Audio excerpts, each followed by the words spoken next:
like there's no tomorrow. Welcome to the BingKing podcast. Okay, I have James here with me, guys.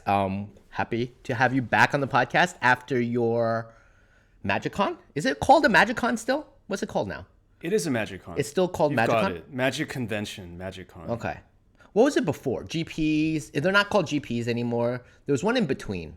I think there was they had Command Fest. That's what it was. The Command Fests. Yes. Does the MagicCon still include a Command Fest?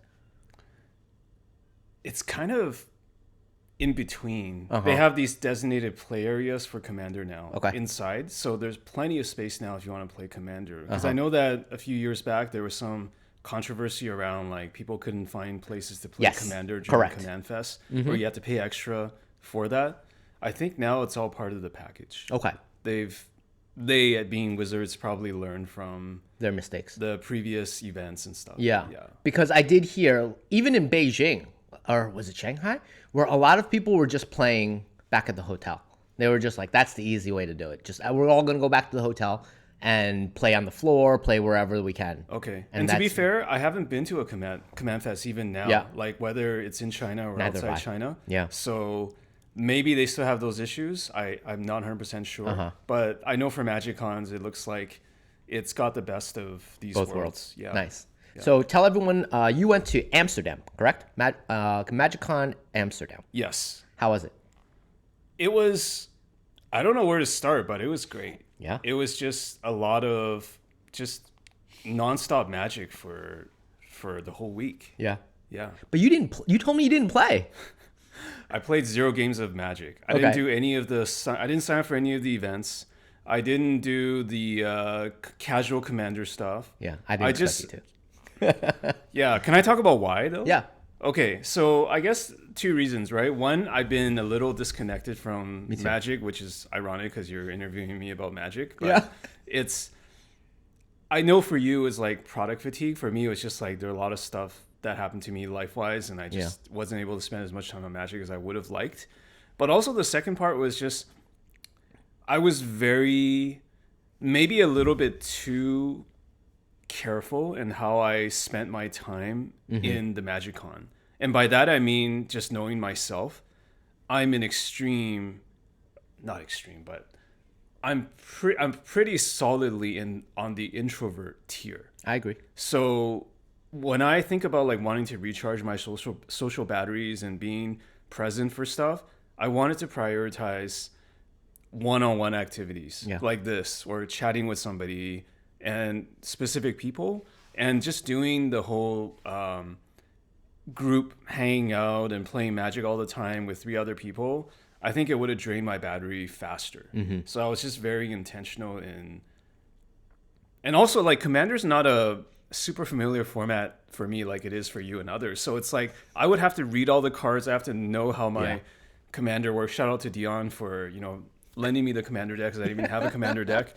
And just it would actually take me energy to play Magic as opposed to just kind of a thing that you do in the background. Yeah, but you could always draft, right? Like I feel like for someone like you and me who are kind of removed from the sport or just Magic in general, draft is something you can always just hop into.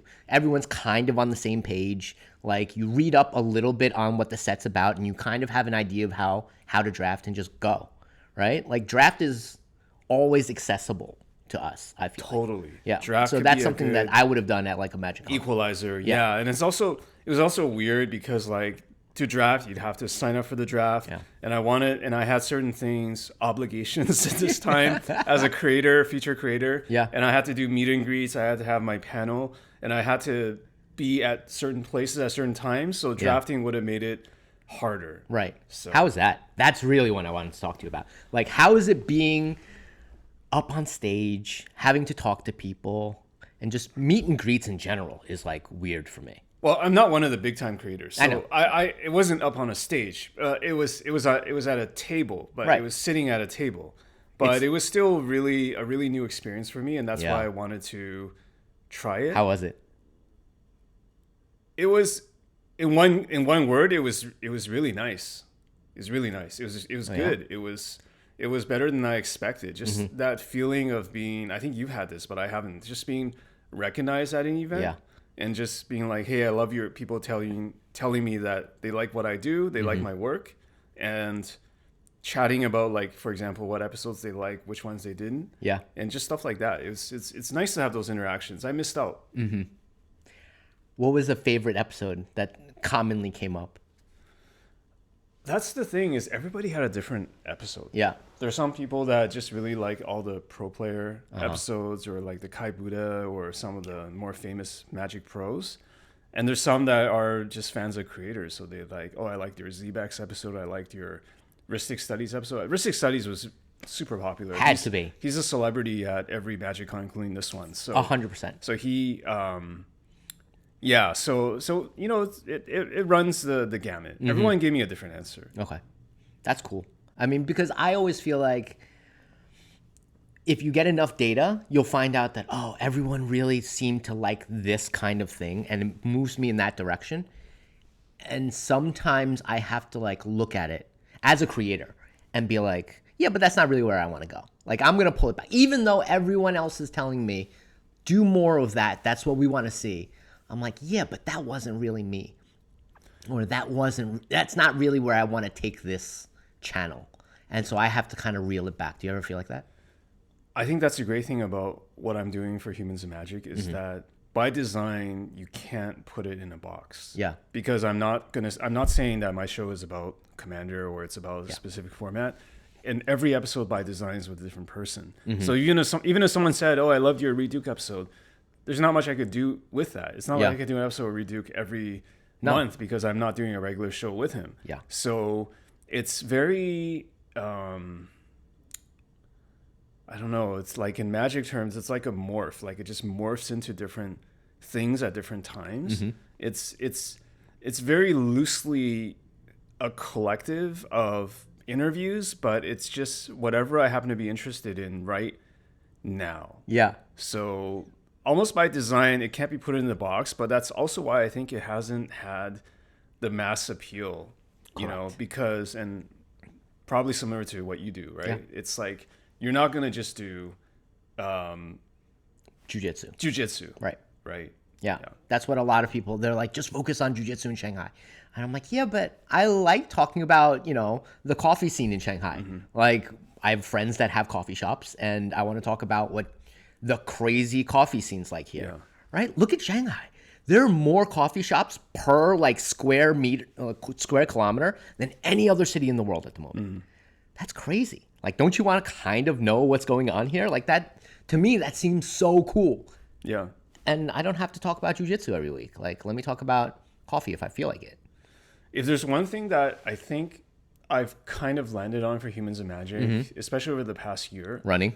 Not running. No. Runners of Magic. Basketball players of Magic. No, actually, in terms of sports or activities, I think probably basketball is the thing that gets talked about basketball the most, just because of my own personal interest. But I would say that I actually said this in my panel during Amsterdam too, is like, I think right now, what Humans of Magic has become is just like a way to highlight the globalness or the internationalness of this game. Yeah. And so I've been very intentional about wanting to interview folks not just in the United States, because Magic is very, I love that, predominantly US, and I'm very damn proud of the fact that, you know, for example, I interviewed Chinese players for the first time this year. Yeah. And I've tried to have interviews with folks from different countries.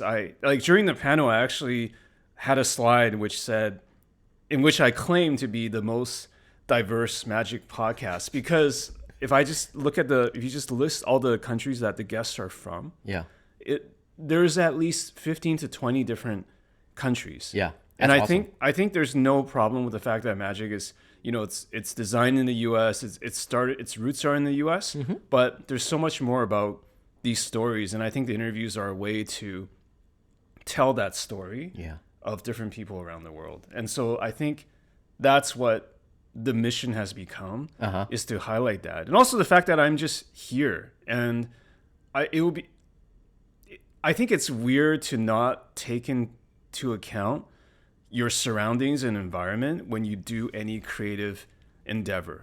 And I think I was guilty of doing that too much in the past of like, this is just like a lot of people who listen to Humans Back don't even know that I'm in China. Yeah. And I want to change that. I think that's awesome. I'm proud to be who I am. I'm proud to be here. Yeah. Yeah. And there's so many players here that nobody knows about, you know?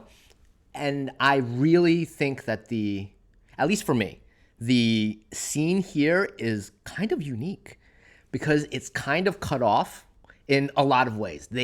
A lot of people don't have access to YouTube here. Yeah. So the way they build decks are sometimes kind of weird. And you're just like, where did you get this idea?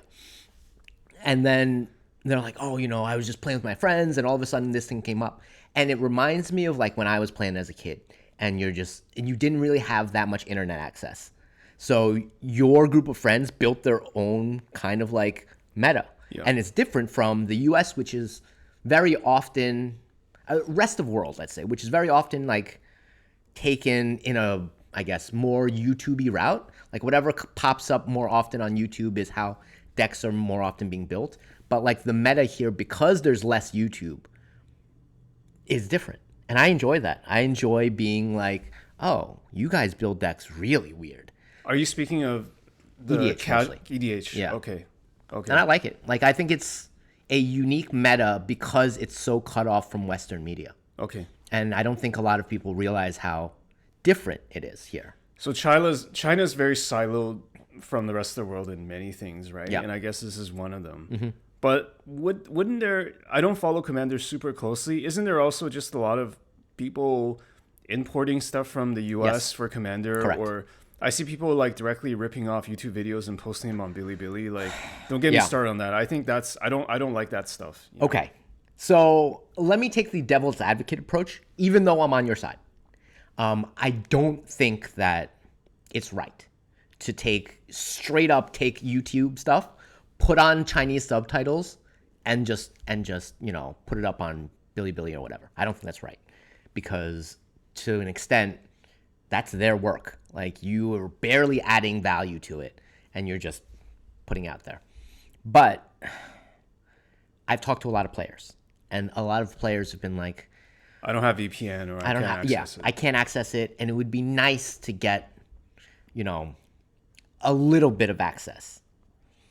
And I see their point, but I'm also like, you know, you guys can make content, right? Like, just take a phone and just start making content. You don't have to be super I just want more Chinese creators to pop up, and there aren't that many, right? Instead, the easy thing to do is just to import.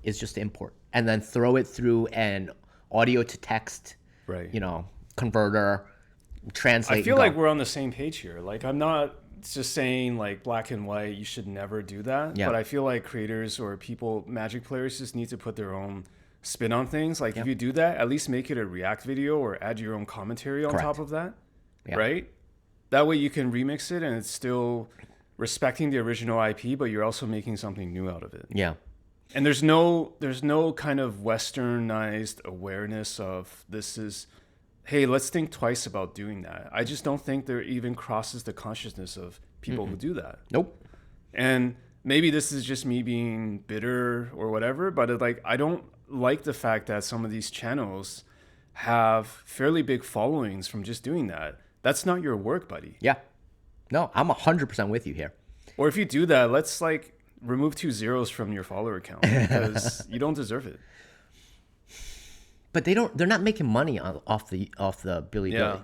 Yeah. You know? So if you ask those creators, if you can call them creators, if you ask those people, they'll tell you, I'm doing it for the benefit of the community, for the Chinese community, which I kind of understand, right? They're being like, look, there's more information out there. I'm trying to give the China community more access in any way possible, right? And I want to be like, yeah, but you can just, you know, like I really agree with do a React video. So this is the original. You're on the side doing like your commentary to what they're saying. Instead of just ripping off like a Reed Duke video or like a Command Zone video, throwing it up there with zero additional value. I think we shouldn't lose sight of your original point, which I am sort of admittedly taking us farther away from, which is like the point is that people who enjoy Magic in China should figure out a way to create their original voices around the game. Yeah. As opposed to it being like you can't have it both ways. You gotta build something from the ground up here if you want there to be a future, instead of just talking about how Magic is not supported or there's certain things that don't work well here. You need to be the change. Right. And I think people need to recognize that. And I don't know if it's a cultural thing or not. I suspect not, because there's still lots of creators in China that are streaming Magic, playing Magic, doing original stuff around it. And I think also China's very inspired by Japan when it comes to Magic stuff. And the Japanese do that quite well. So I don't think there's an issue there. I think it's just people are not motivated enough to do that yet. Like, is there a game nights in China? I haven't seen it. There are a couple. There are a couple, okay. There are a couple, but they're not as well produced. There's no way it can be as well produced. Okay. Right? But they do the tabletop shooting and with edited gameplay and stuff. Okay. The issue is, I think, because I like to feature these channels in my content if I could. I just want to know. They're just less well produced, right? Because there's no ad revenue from Bilibili, right? You can't really make a living off of it. So there's no. So it's always a side system. hustle. There's got to be some equivalent to Patreon. Admittedly, haven't really looked into it. Not really. There is a little bit, right? You can create your own, let's say, a WeChat group where people kind of help you out. You can have a private WeChat group that, is subscription based, stuff like that. They're rare, and I haven't seen them work. So for the most part, it's very difficult for the creators to just really make a living off of it. So they don't. And I think China has a big issue with that. China has a big also pragmatism mindset, right? Yeah. Like, I'm not doing this unless I'm actually... It makes viable sense. Right. Yeah. And... Which totally throws out the equation all these people opening stores because they're not very profitable, but whatever, right? Yeah, that's... But, like, I did their original podcast platform, Himalaya, for 4 years of just nonstop weekly Magic content. I stopped a little bit here and there, but let's say 4 years of it. And I didn't make a dime, but I did it because I genuinely just love talking about Magic for an hour, every week. Why not? Like, I enjoyed bringing on my friends that play. They talk about, let's say, Legacy or Modern format, and I'm like, holy crap, that's what Modern's doing right now? That's wild. And just having that weekly update with friends talking about Magic for a week or for an hour is great. I had a great time doing it. But I also had to be like, I have a job, and this is not really making money. It helps me, I guess, have more fun during my weekend, but like that's about it. And then you gotta weigh that. Do I want to be talking about Magic, or do I want to be playing Magic more? And in the end, I was like, maybe I just want to play more Magic. And slowly that channel just died off. I was just like, I couldn't keep doing it at the pace that Magic was going at. Just let it go. But there's got to be a path for viability because there's all this wonderful non-Magic content on Bilibili. So how do they do it? They get sponsorships. They get sponsorships? Yeah. Okay. So that could be a way. Or they're doing live streams and they're doing different things, right? But I think the sponsorships, like our friend Kate, right, is mainly sponsorship based.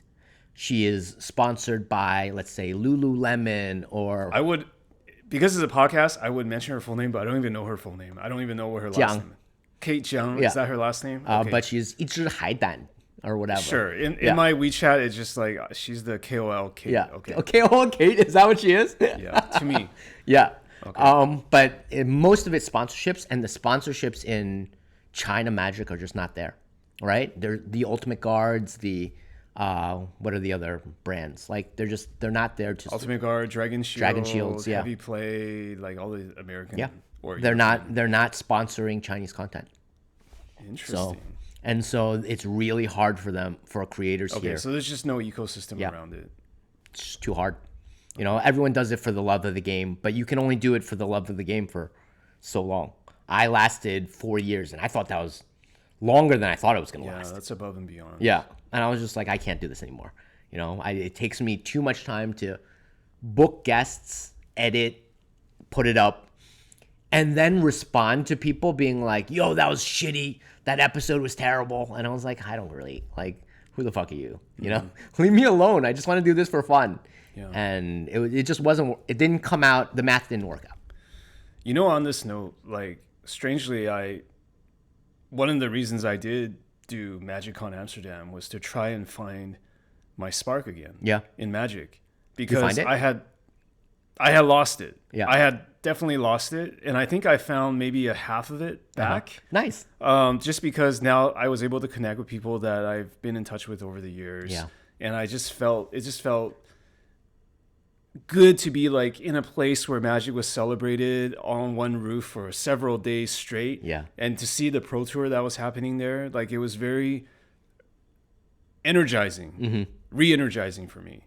So I think it was definitely worth it from that perspective. And then the funny thing is also, like, because we're talking about this viability thing, I've been trying to find a way to make what I want to do viable. Right. Right? In the way that the show that I want to do, the interviews that I want to do, not make it into a Commander-centric thing, which, by the way, I'm not trying to dismiss that because I'm dismissing it, but I'm not, because Commander's also gotten to the point worldwide where it's so saturated that it's not true that today, if you just started doing EDH show, you would just be successful. Correct. It's harder than ever. Correct. So I think in a lot of ways, that's kind of a good reason to find your own lane. Or if you're going to do that, you got to find a unique way to do that. Correct. So I'm not dismissing Commander content. I'm saying that I want to do the content that I want to do, but I've been struggling with how to make it viable. And strangely, this year, when I've been really focused on other things in life and running and like not making Magic front and center, or even this podcast for Humans of Magic, I've enjoyed doing Humans of Magic more. I feel this exact I feel same like way. I've gone through this Arthur King full circle thing. Yeah. You know how, like, when you first start, like back in the day when we started using Facebook, this is, okay, stay with me here. This is a weird example. Stay with me. Like, in the beginning, we were so excited. Like, we would post everything. Like, we would say, like, I had a bowl of fruit today. Correct. Or, like, I would post a photo of everything. Even, like, 10 years ago, I was still doing this shit because I'm just like that. And then what you reach full circle, you kind of realize that after doing that for a long time, people just end up going into, like, do nothing now. Right? So I feel like it took me just a very long time to learn the lesson that you and others have learned, which is like, do what you enjoy. Yeah. Because I kept trying to figure out, like, how do I make this viable? How do I get sponsors? How do I, get more engagement, whatever? And we've had lots of conversation over the years on that. But now I've just come back on, like, I just need to enjoy it. Yeah. It's sort of like reaching this kind of Zen state where all the techniques and stuff are now, it's like, okay, I know how they work, but now I want to throw that out. But it's also, like, I never went your route, right? Like, I never really dove deep into... You always had your own beat, yeah. Yeah, but, like, what makes a great thumbnail, right? Like, you did a whole couple months on, hey, how do I make a really cool thumbnail? Or how do I really get more engagement on X platform? And that's awesome. Yeah. Like, don't get me wrong. How do I almost get canceled? Yeah. Because I pushed it too far. Right. Yeah. And then you slowly come back. I never went that far. I was just like, I'm just going to keep trudging along my own way and do my own, whatever is fun. Yeah. And if I don't feel like posting, and I haven't posted in 2 months because my parents were here, we had a lot of stuff going on. I was just like, don't need to post for 2 months. Going to come back soon, but like, took a little bit of time off. I needed to experiment. I needed to go through my phase. So recently, my favorite episode was on what was that? What's that shop called? Apex Gaming. Apex Gaming. That was my favorite Humans of Magic. That wasn't an interview. I just tried to do like a short documentary style thing. It was interviews, but it was with a story, right? Right. That's my favorite one by far. Like more of your recent work. And I was really hoping that that was going to continue. Did you ever find any people to like back me up at MagicCon to be like, yo, the Apex Gaming episode was incredible? Not directly. Okay. But I don't need that validation. I know in my mind that I should and I want to do more of those things over time. It's just a time investment thing, unfortunately. Yeah. Because I have a ton of things that I want to tell stories on. For example, the history of Delver's Secrets. Yeah. Or tell my own personal story about competing in Magic through this kind of format, talking to people, oral histories. I would love to do like a history of Magic in China. Yeah. From organized play I would to love that. Wizards and Tencent and Arena. But when I think about these projects and how much I would have to put into it, I hesitate. And I actually had a conversation with just Ristic Studies about this because he's the master video essayist. And I said, I basically just asked him, I asked him like, okay, so what if I spend all this time and do these big video essays, like say the history of Magic in China, and it flops? What if I do all this? What if I do hundreds of hours of work and I only get 50 views? I'll feel terrible. Yeah. And you know what he told me? He said, that means you're not ready, because if you're not approaching, you shouldn't be approaching every essay or video like this is your magnum opus. You just haven't had enough reps yet to be able to tell smaller stories. Because I'm greedy. I'm trying to I'm jumping from 0 to Apex Gaming. I'm jumping from 0 to history of Chinese magic. Like I need to do smaller things and get reps, and then I won't have to fear what if this big thing flops, because by then I'll have enough of a skill level and recognition that it won't flop. Yeah. You know what I mean, right? Yeah. Oh, So I get it. But again, like I'm looking at this path in front of me and just like, it's easier to do interviews. Yeah. It is much easier. It's bad to admit this, but I do admit it. I do admit that there are bigger things I want to do, but I need to go off into a cave or into the mountain and really work on it if I want to reach that next plane. That's awesome. I mean, I don't think the interviews are bad. The interviews are incredible. I enjoy a lot of your interviews, but eventually they should. They're touching like 10% of what I want to do, which is like, as I just told you, I want to tell stories of Magic around the world. Right. So if you're going through this with an interview, you're only getting like, it's the tip of the iceberg. Yeah. Right? I know the Apex Gaming format where I just tell you, where I've done the research, I've done all these interviews, put it together into a story. That's going to be way more compelling because that's just what people watch like as video essays. Yeah. I know that. But I'm fearful of the fact that I can't commit that much. So in the meantime, I'm just going to do these little slices of life because I want to do something, but I don't want to completely disappear. Yeah. I don't think it's tough, man. Yeah, it is tough. It's tough being a creator, like, because it takes so much time. It's not even that relatable. It's like I'm telling you all this stuff and I'm hearing myself. I'm just like, man, I probably sound like a douche right now talking about this stuff. No, because everyone relates to, dude, I put in so much work into this. Why isn't it paying off yet? But like, did you have fun doing it? Right? Like, to me, it always comes back to, did I enjoy the process? Did I enjoy talking to 100 people and then getting, maybe what was it worth? An hour's worth of content at the end? It might have been more. Apex Gaming was more than an hour, right? It was about half an hour. It was about half an hour total? Yeah. I mean, you talked to so many people and you got half an hour's worth of content. Right. It's a lot to put together and then shrink it and just be like, this is the end product. As long as you had fun, I think that's the goal. If you end up looking at, only X amount of people watched this, you're never gonna have fun because the next one's just gonna be, it didn't make as many views as the last one. But you have fun? Yeah, I had fun. All right. Yeah. That's kind of how I'm seeing most things now. Like, I'm not so worried about, I guess, improving at jiu-jitsu or improving at rock climbing. I'm just like, did I hang out with my friends and had fun? Yeah, that was worth it. There are days where I go to the rock climbing gym with my friends, and they're all better than me. And I feel like shit.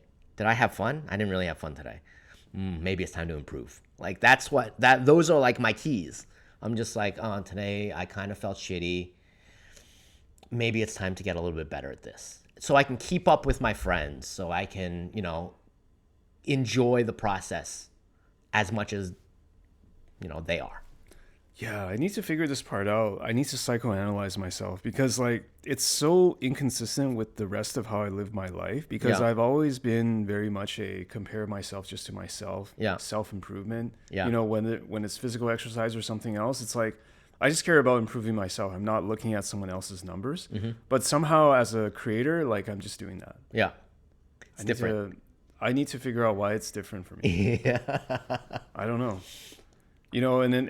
And sometimes I wonder, like, maybe this whole, like, wanting to be a different kind of magic podcast is just, like, maybe it's a coping mechanism. I don't know. I do enjoy it. You are unique. You know that, right? Like, there aren't that many, magic interview what are they? 1, 2? There might be 1 or 2 others. Yeah. And, no humble fucks given. Like, I think I'm the best one. Yeah. I think I've worked at it. I think I have the best quality interview. I put in the reps. I put in the work. I've studied how to do it from, things or interviewers outside of magic that I admire. Yeah. And I'm happy with that. I'm happy with that because you should be. It's just I think you're right because actually a lot of the conversations I've had at the MagicCon were around just there's a certain prestige to being on Humans of Magic for people that I'm still surprised to this day how much people want to be on Humans of Magic, and more so than other shows, even though I don't have the biggest numbers. Yeah, it's a kind of it's still a thing. It's still a thing. Yeah. Which also makes it a little hard to navigate because like I would meet new creators like I did during the MagicCon, and they're very nice to me, but I can tell that some of them just want to be on the show. Right. So it's kind of like I'm not sure how to approach that, Yeah. Yeah. Do you think part of it's because of the book? Like, there's something about having an actual book that elevates prestige, I think. Like having an actual physical book of your interviews, the original book. I still have yours, by the way. It could be. I don't know. But I think that's part of it. It's hard to really judge that. But I'm sure there's a non-zero impact, non-zero effect. Yeah. Just having the physical book of, this is the interview that came through. Like I would wait for, the next version of that book. Like that sounds awesome. Why not? Right? I think there's prestige in association. The more I think about it. So the book has some of the biggest names that I've interviewed. Yeah. And so I think the prestige is really the fact that they know, whether they listen to it or not, they know that I interview some of the biggest names. And so being on the show means they're part of that group pantheon or that group. And that's how I would explain it. Yeah. Yeah. And I guess so. Yeah, it's cool. I'll be honest, I'm terrified to be on your show. Like I'd be terrified to do it. Would you do the show if I asked you? I think I've asked you before. You've asked me before. Yeah. I'm still terrified to be on it because I don't believe that I'm in that group. Like that group actually to me seems so far above me that I would be terrified to do the show. Like I don't know where these people are getting like, high and mighty and be like, I only started 2 weeks ago and I want to be on Humans of Magic. I'm like, I did 4 years of magic content and I don't want to be on Humans of Magic. Like, I don't believe I belong in there. But I think you've done a lot for magic content in China. But I just don't feel like I fit into that group. It's terrifying to be in the same, even in the same like channel as like an LSV or like a Reed Duke is terrifying to me. I wouldn't, it's just, there's that imposter syndrome where I'm just like, I don't belong here. I think you definitely belong on there as a creator. It's kind of like saying Magic Hall of Fame, should Brian David Marshall, who's one of the legendary commentators, or any sports Hall of Fame where it's like, well, if Michael Jordan's in there, does that mean that all other players should not be on there? Or people who are in the sport but not as a player, for example, coaches or commentators. Yeah. I think you definitely belong on that list, given what I said about how like it's not just about pro players, it's about creators, and it's also about just highlighting people who are doing things in their communities. Yeah. As much as that is great to hear, terrifying. Okay. Like I don't understand why. Yeah, I don't understand why some people get really like, I'm a creator now. Like, I want to be on your show. You should be glad that I'm on your show. Like, I've heard that stuff before. And I'm like, I think you're getting above, you're sitting real high on your britches. Like, some people need to back it up a little bit. There's a lot of...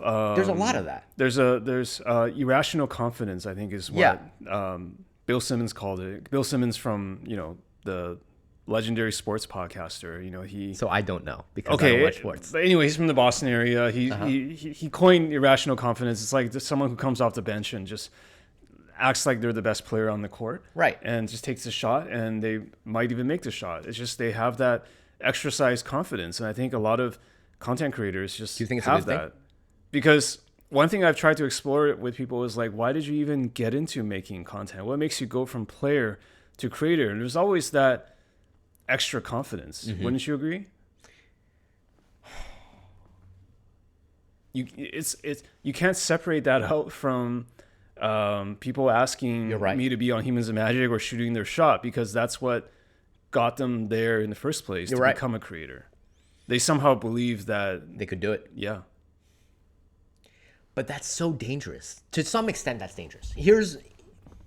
It might not be dangerous in like the YouTube or creator field.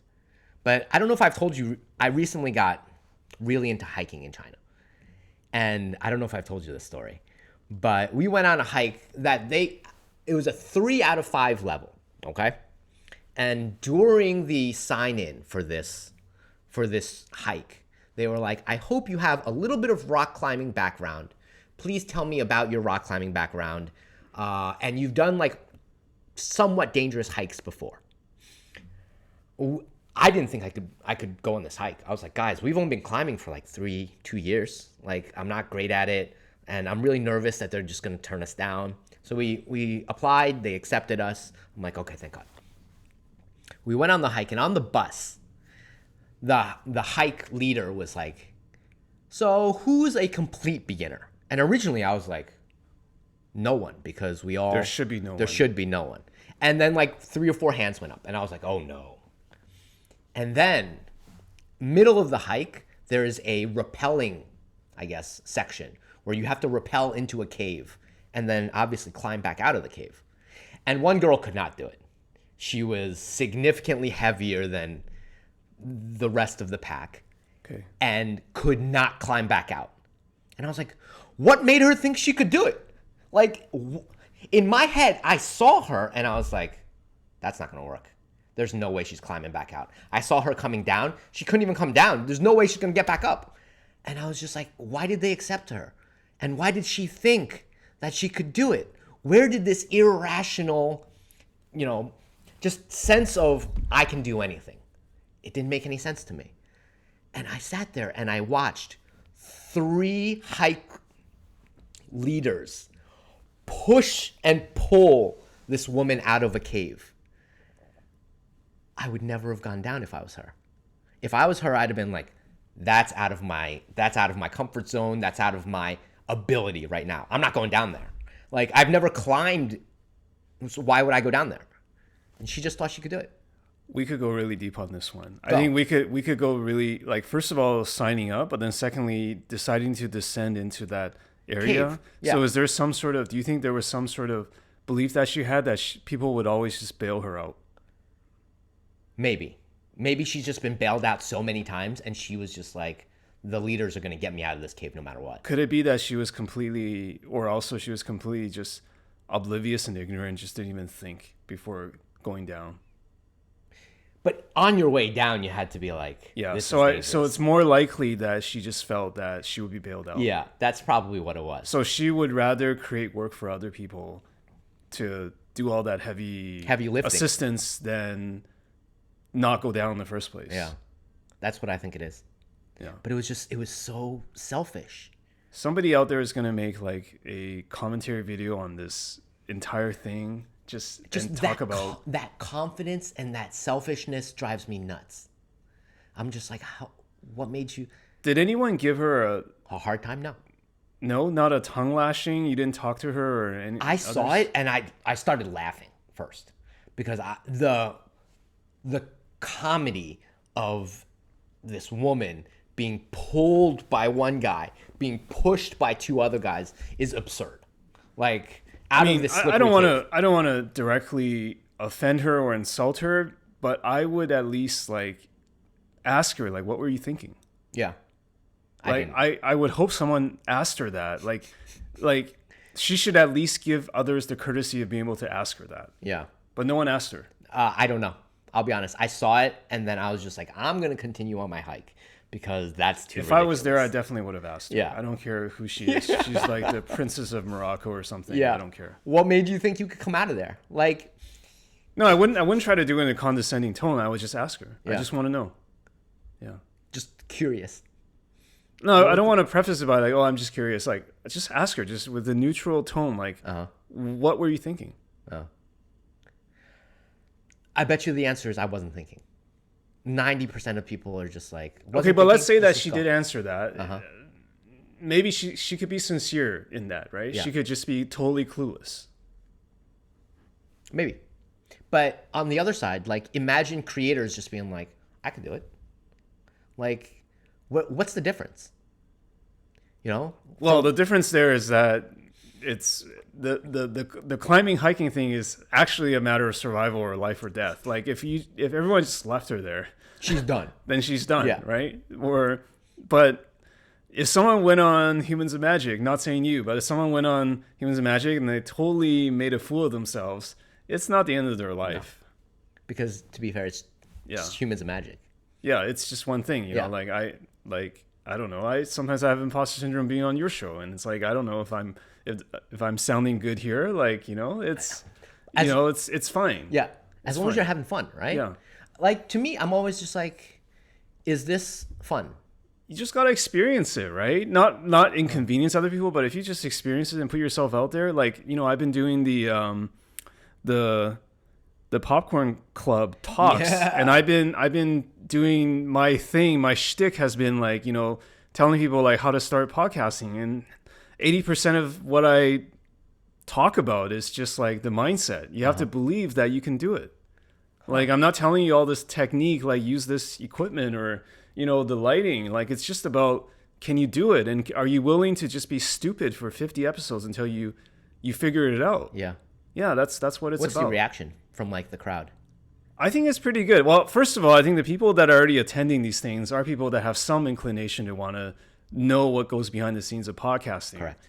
But so I do think that there's already a filter there, but I think people are quite receptive to that because when I talk about this stuff, I'm sort of talking about life in general. Like, you can't be afraid to try new things, and you're going to suck. It's just like someone, this is a very common question. I'm sure people will ask you this too. It's like, what if I don't like the sound of my voice when I'm recording or editing? I'm just like, bro, I mean, it doesn't have to be a guy. It can be, you know, a guy or a girl, but like, dude, look, it gets easier once you've heard yourself for like the 100th time, you know, like, get over it. Right. But you have to do it. Think. Yeah. And I think your voice gets better. Like, as you listen to yourself, you adjust your tics. Yeah. You get better at it. Like, and I've told people, like, if you want a podcast, just record like 10 episodes and just throw them out. Yeah. Just don't even use the first 10 because you're going to be bad. Unless you're a genius, which you could be. But for most people, myself included, I was terrible in the beginning. Yeah. It's cringeworthy. Yep. But you got to just put yourself out there.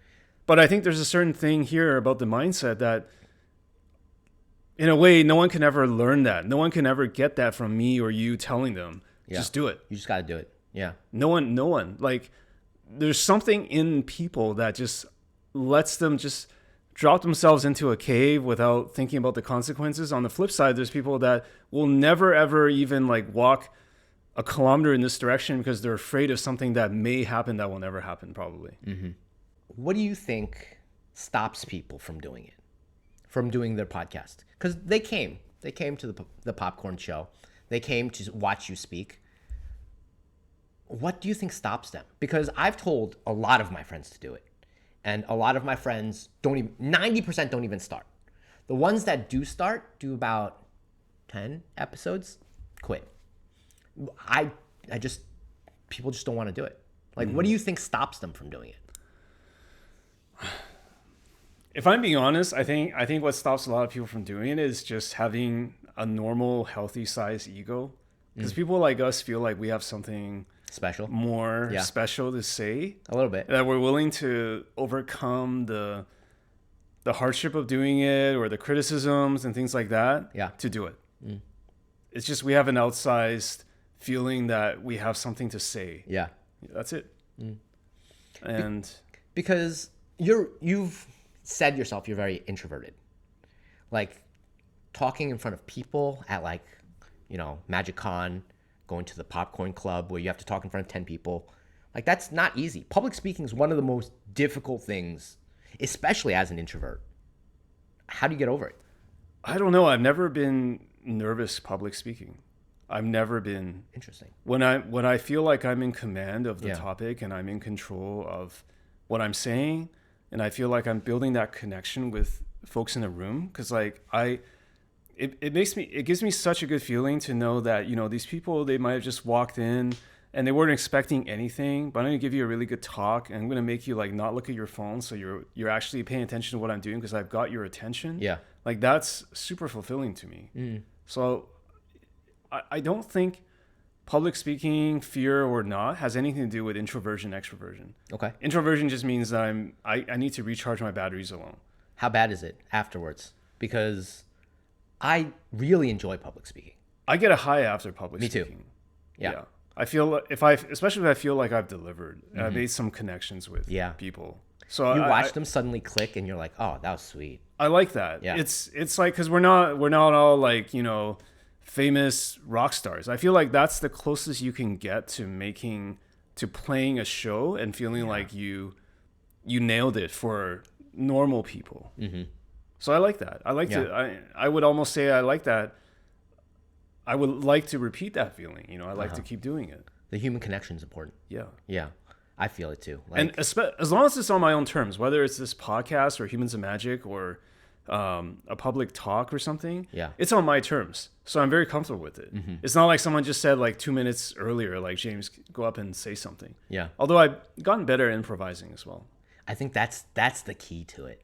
Once you're good at your own lane, and then all of a sudden you get thrown into something where you know nothing and you just have to go, and then you kind of get good at just being like on the fly go. Yeah. That's when you're good everywhere. All of a sudden you're like, oh, I can talk about I think anything. It's also just through years of freelancing or entrepreneurship, you just kind of have to learn to roll with it. Yeah. And I think that, so it's kind of like, it's like another side topic, which is like, how do you become an entrepreneur? Well, if you no one can tell you how. You just have to have it. You just have to be willing to do it. If you're out there like on the sidelines thinking like, how do I get into podcasting? How do I start a business? Like if you have to read a freaking book or watch a YouTube video to do that, it's too late.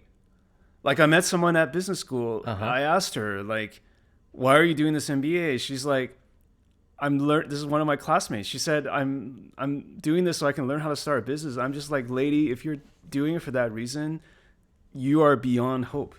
Really? Yeah. Oh, you don't go to school. You don't get a piece of paper for like to get permission to do something. The piece of paper refines your craft. Correct. You never need that to get started. Never. Okay, maybe to save people's lives as a doctor or engineer, right? Yeah. Sure, you need to be credentialed in some way. But I'm saying for 80% of things, like starting a business even, you do not need permission to do that from an institution. No, I completely agree with that. But some people just need that safety net. They're like, to feel comfortable. right? I have an MBA. As far as I know, she still hasn't started a business. Well, it's been like 3 years. Yeah. But like they needed that like affirmation from outside to be like, okay, I've gotten enough education. You can go now. I think a lot of people go to college for the same reason. They're just like, I don't deserve this. Maybe I need one more like accredit, just something to accredit me in order for me to start. Some people just need that extra like, you'll be okay. And yeah, that's fair. Maybe that's how they're wired. It's like it could be like a childhood thing. Yeah. Like they need that push, that nudge. Yeah, I think so. Or just like a safety net. Yeah, I guess I'm being hypocritical because like even today when we're working out, it's like I felt like, okay, as you were guiding me through the workout, it was way better. And I acknowledge that. Like I needed that extra push. Yeah. So some people probably need that from an academic or other sense. Even as a content creator, I found that I've been more comfortable with a partner, with a, I guess, girlfriend, let's say, because I'm less fearful of what other people say about me. Because in the long run, like, I don't care what these people think because I have a group of close friends, a support system. Oh, so you have a rock or anchor. Yeah, an anchor that keeps me like, yeah, but who are those people? Like, do I really care about is, you know, what do my family think about me? What do my close friends think about me? Am I on the right path? And my friends will tell me. They'll be like, Arthur, that episode was trash. Or, oh, that was a really cool episode. And as long as these people are generally okay with what I'm doing, I feel like I'm doing okay. And like everyone on the outside, their votes count less, you know, because I have this rock here and they're my safety net, right? Like even if everyone else hates me, yeah, but do these people love me? I'm probably doing okay.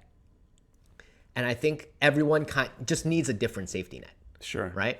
Like, I don't know what yours is, but like mine is definitely my close friends. Like my friends are like, hey man, yeah, that was really cool. Or, ooh, that coffee episode was rough. I was like, yeah, it was not great.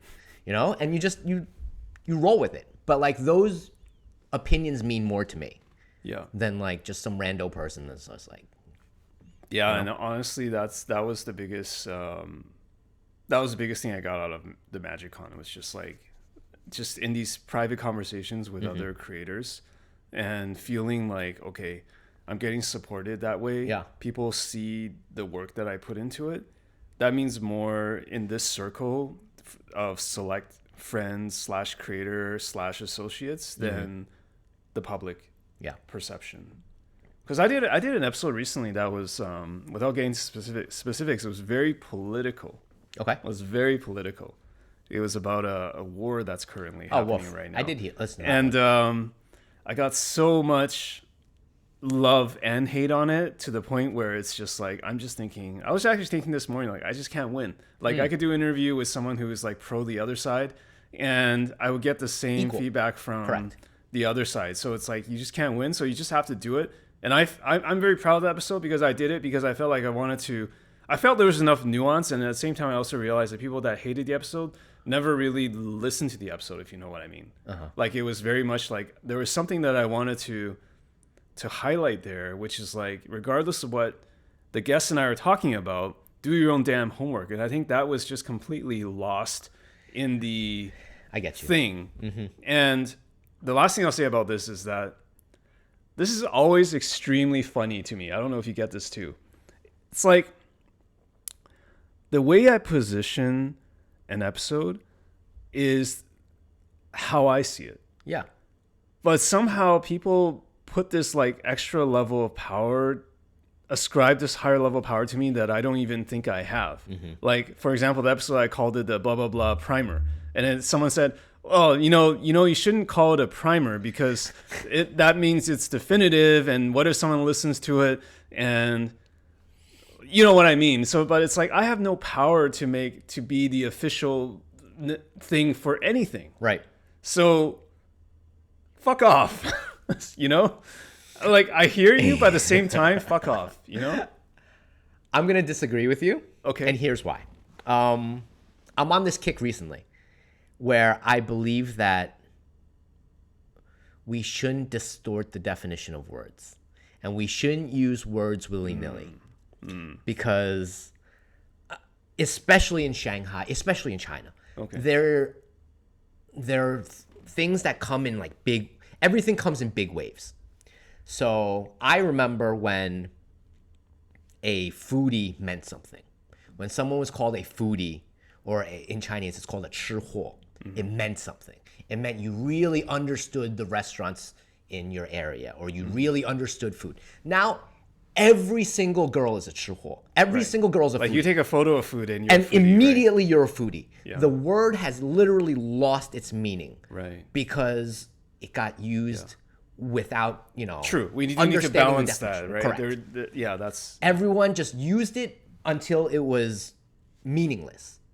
And then I talked to some friends and they were not recently, but like last couple of years, the term PUA in China has become... It's also kind of meaningless, right? Meaningless. It's just a verb that's applied to everything. I don't even know what it means. What does it mean now? I don't even know. It means nothing because it used to mean, pickup artist. It was a profession or a hobby. Would you say now it's kind of watered down? It's just like, now I'm just like trying to convince you of something? Correct. It's like trying to PUA you? It's gotten to the point where it just means lie.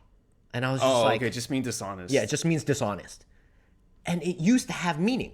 And now it has zero meaning because people have used the term in such a weird direction. Or when people use the word literally in non-literal context. Exactly. I'm literally going to die because I ate this thing. And words have lost their meaning. And I think because people have lost what words mean, the ability to communicate with each other has become much harder. Harder. Weaker, because you don't know what words mean. You constantly need to be like, I said X, but I mean this, because definitions are so hazy now. And so the fact that you used primer incorrectly, I worry it there's becomes logic a slippery to that. slope. Yeah, totally. Yeah. And especially, I think reading more into the feedback like that, I should take that as a positive to be like, okay, people actually do care about what the content of this episode is. Yeah. And they are concerned about the magnitude of this war or this situation. Correct. So it's really more about reading into that as opposed to like, why are you using this word? Yeah. Right? There's something behind 100%, what they're saying. 100%. I should be mindful of that. Yeah, because I genuinely believe that if you use it incorrectly, or I don't think it's ill-meaning, right? Most people aren't doing this out of malice. I think they have good intent if they're actually giving you feedback most of the time. Yeah. I like to think. Yeah, I guess I could just label it like a discussion or, two people talk about topic X. What a terrible headline, right? That'll get all the clicks. It's okay. It's already got a lot of clicks, so I don't need any more. I'm good, yeah. All right, so last question before we end again, and I've asked this to you before. What's next for Humans of Magic? What do you really believe this is going to turn into in, let's say, another 3 years, another 5 years? Figure out a way to tell deeper, more interesting personal stories about magic around the world. Yeah. That's the mission statement. Now, is that going to be like, going deeper into the video essays, documentaries? I hope so. Yeah. I hope I have the energy and the wherewithal and the ways to do that. I would love to highlight more what magic is, but I think also just if I think about what happened this year for me and also this project, I need to put myself back into magic more. Yeah. Play the game, enjoy the art, the lore, the things around it, and not be such a negative Nelly and disillusioned about everything. I think I need to start by, it's kind of been a theme today. It's like, I need to start by like looking at myself and just like, how do I find my relationship or connection with this game again? And once I have that, then everything else is going to work. I'll tell you after this hour, you've given me a little bit of push to get back into the game too.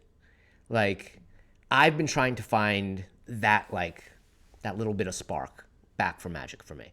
And I haven't found it recently. I've been flipping through commanders, just being like, none of these really appeal to me. Sounds like you and I just need to start drafting more. Yeah, it's possible. And that draft that we had was so much fun. Right. But I want to find something that like pulls me back into the game, I mean, we've played it for so long, and this is one of the longer breaks that I've taken. Same for me. Yeah. So I really want to just be like, what attracted me to magic in the beginning? Let me try to find it again. Let me try to get back into it. Because right now I've kind of lost it, but I think we can get back there. I hope so. Yeah. All right. Again, great episode. Again, thank you for coming. I really appreciate it. Thanks for having me. Yeah. Man. All right. That's it, guys. Have a great day. Bye. Do, do, do, do, do.